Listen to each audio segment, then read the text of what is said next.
Assalamu alaikum warahmatullahi wabarakatuh. Hello everyone, welcome back in my channel. Today we will talk about purification of the soul. The most important impediment to purify the soul are desires and doubts. Harmful desires confuse one's goals, leading person to sin. Doubts, on the other hand, distort one's beliefs, making a person question what's true.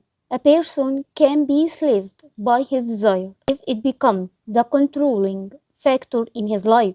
Anything that reaches that level of one's life can take the role of God's or Lord. Desires of the soul are of different kinds: power, authority, praise, wealth, sexual gratification, and others. Some are natural to everyone, being like the desire to have wealth. They must be restrained by the limit set by the Quran and Sunnah.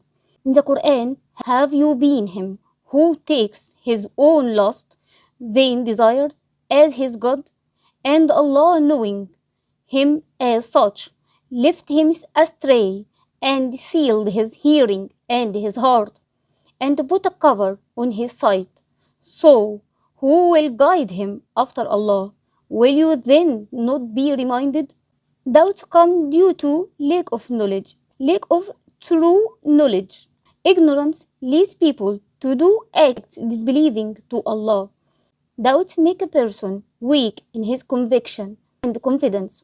Hence, the person cannot truly sacrifice for Allah's sake with the belief that his promises of success and pleasures are true.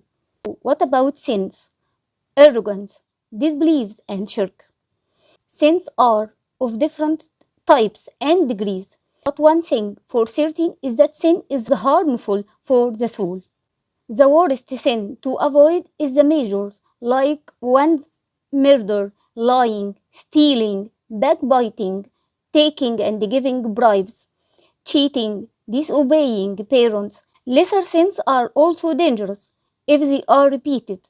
Since sins are harmful to one's relations with Allah, a believer must be always cautious of major and minor sins. A person should dislike all acts Allah has forbidden, no matter how strong the temptation of the soul. Sins of the heart are one of the worst. Part of the reason is that they contribute to so many other acts of disobedience of Allah. Arrogance is one of the most important sins of the heart. The Messenger of Allah, may the mercy and blessing